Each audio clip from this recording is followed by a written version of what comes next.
हमारे हिंदू धर्म में 12 महीनों में से बैसाख का महीना को सबसे पुण्यदायी माना गया है। बैसाख महीना 3 अप्रैल से शुरू हो चुका है और इसकी समाप्ति 1 मई को होगी। बैसाख में जैसे जैसे सूर्य की तपिश बढ़ती है वैसे वैसे इस महीने में किए गए धर्म कर्म का महत्व भी बढ़ने लगता है। इसलिए ऋषि मुनियों ने इसे आत्मशुद्धि और पुण्य संचय का श्रेष्ठ समय बताया है।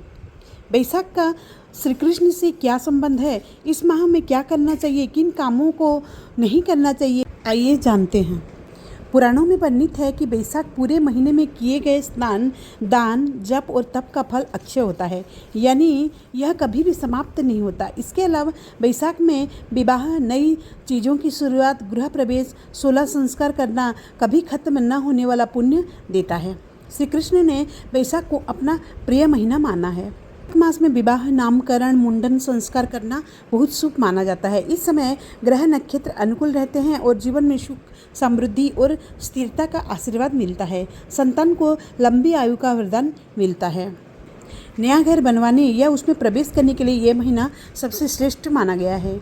इस दौरान किया गया गृह प्रवेश घर में सकारात्मक ऊर्जा, सुख, शांति और लक्ष्मी का वास सुनिश्चित करता है। अक्षय तृतीया के दिन विशेष रूप से सोना खरीदने का परंपरा है। मान्यता है कि इस दिन खरीदी गई वस्तुएं कभी घटती नहीं बल्कि बढ़ती हैं और समृद्धि लाती हैं।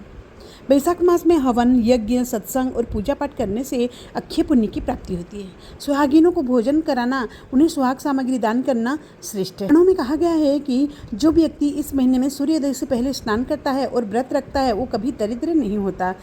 उस पर भगवान की कृपा बनी रहती है और उसे सभी दुखों से मुक्ति मिलती है, क्योंकि इस महीने के देवता भगवान विष्णु ही हैं। बैसाख महीने में जल दान का विशेष महत्व है। पद्म पुराण के अनुसार महारथी नाम का राजा ने केवल बैसाख मास में किए गए स्नान के पुण्य से ही वैकुंठ धाम की प्राप्ति की थी। मान्यता है कि इस पवित्र महीने में सूर्योदय से पहले किसी तीर्थ, सरोवर, नदी या कुएं पर स्नान करना अत्यंत शुभ माना जाता है। यदि बाहर जाना संभव ना हो तो घर पर ही स्नान करते समय पवित्र नदियों का स्मरण कर और उनके नामों का जाप करना चाहिए। स्नान के पश्चात सूर्योदय के समय भगवान सूर्य को अर्घ्य अर्पित करना विशेष फलदायी माना जाता है। आइए जानते हैं। बैसाख मास में जलदान का विशेष महत्व माना गया है। इस दौरान प्याऊ लगवाना या किसी प्याऊ में मटके, घड़े का दान करना अत्यंत पुण्यदायी होता है। जरूरतमंद लोगों को पंखा, खरबूजा, फल, अन्न आदि का दान करना शुभ माना जाता है।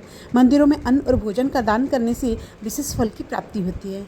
इस पवित्र महीने में ब्रह्मचर्य का पालन करना चाहिए और सात्विक भोजन ग्रहण करना चाहिए।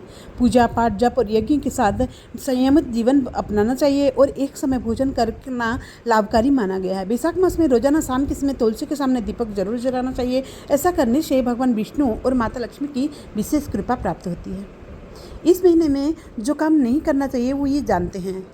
इस महीने में मांसाहार, शराब और किसी भी प्रकार के नशे से दूर रहना चाहिए। शरीर पर तेल की मालिश करवाने से परहेज जरूर करना चाहिए। दिन में सोना अशुभ माना जाता है, इसलिए इससे बचना चाहिए। कांसे के बर्तन में भोजन करने से भी परहेज करना चाहिए। रात में भोजन करने और पलंग पर सोने से भी बचना चाहिए।